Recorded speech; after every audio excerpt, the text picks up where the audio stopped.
கர்த்தரும் இரட்சகருமாகிய இயேசு கிறிஸ்துவின் ஈடு இணையற்ற நாமத்தில் உங்கள் அனைவருக்கும் என்னுடைய நன்றியை தெரிவித்துக் கொள்கின்றேன்.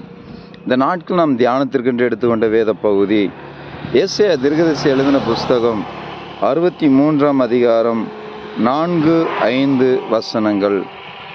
நீதியை சரிகட்டும் நாள் என் மனதிலிருந்து என்னுடையவர்களை மீட்கும் வருஷம் வந்தது. ஆம், எனக்கு அன்பான என் தேவனுடைய பிள்ளையே, ஆண்டவர் சொல்லுகின்றார், நீதியை சரிகட்டும் நாள் வந்தது, என்னுடையவர்களை மீட்கும் வருஷம் வந்தது. ஆம், எனக்கு அன்பான என் தேவனுடைய ஜனமே, இந்த 5 மாதமும் எத்தனையோ போராட்டங்கள் மத்தியிலும், பிரச்சனைகள் மத்தியிலும், உபத்திரங்கள் மத்தியிலும் நாம் கடந்து சென்றிருக்கலாம். எத்தனையோ பாடுகள், வேதனைகள் மத்தியில் நீங்கள் கடந்து சென்றிருக்கலாம். ஆனால் கர்த்தர் இந்த 6வது மாதத்தில் உங்களுக்கு என்ன கட்டளையிடுகின்றார் என்றால், நீதியை சரிகட்டும் நாள் வந்தது, என்னுடையவர்களை மீட்கும் வருஷம் வந்தது என்று சொல்லி வேதவசனம் சொல்லப்பட்டிருக்கிறது. ஆண்டவர் நமக்காக நீதி செய்கிற தேவனாய் இருக்கின்றார். இன்றைக்கு அநேக மனுஷர்கள் நமக்கு விரோதமாக அநேக காரியங்களை பேசலாம். நான் இப்போது பால்கர் பகுதியில், என்னுடைய கிராம பகுதியில் நான் சந்தித்து விட்டு திரும்பி வரும்போது, அந்த காட்டு பகுதியில் நான் ஆண்டவரை துதித்து கொண்டே வரும்போது ஆண்டவர் சொன்னார், நீ இந்த வசனத்தை எடுத்து பேசு என்று சொல்லி, இந்த ஏசாயா புஸ்தகத்தில் அழகாக சொல்லி, என்னுடையவர்களை மீட்கும் வருஷம் வந்தது, நீதியை சரிகட்டுவேன். எனக்கு அன்பான என் தேவனுடைய பிள்ளையே, உங்களுக்கு அநியாயமாக அநேக பேர் அநேக காரியங்களை செய்திருக்கலாம்.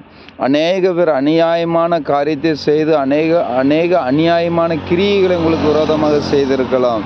நீங்கள் நம்பி ஒருத்தவங்க வீட்டுக்கு போகிறீங்கன்னு வைங்களாம், அவங்கள நம்பி தான் நம்ம ஒருத்தவங்க வீட்டுக்கு போகிறோம். ஆனால் அதற்கு பின்பு அவர்கள் நம்மளை வேதனைப்படுத்தி கேவலப்படுத்தின காரியங்கள் நிறைய நடந்திருக்கலாம்.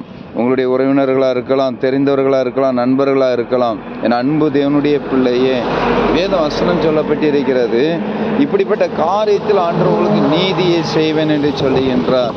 எனக்கு அன்பான என் தேவனுடைய ஜனமே, அன்பு தேவனுடைய ஜனமே, ஆண்டவர் நீதியை சரிகட்டும் போது நம்மளுடைய எல்லா காரியத்திலும் தான் இருக்க பெரிய காரியங்களை செய்வார். அதே ஏசாயா தீர்க்கதரிசி புஸ்தகத்தில் சொல்லப்பட்டிருக்கிறது, என் ஜனங்கள் ஒருபோது வெட்கப்பட்டு போக மாட்டார்கள் என்று சொல்லி.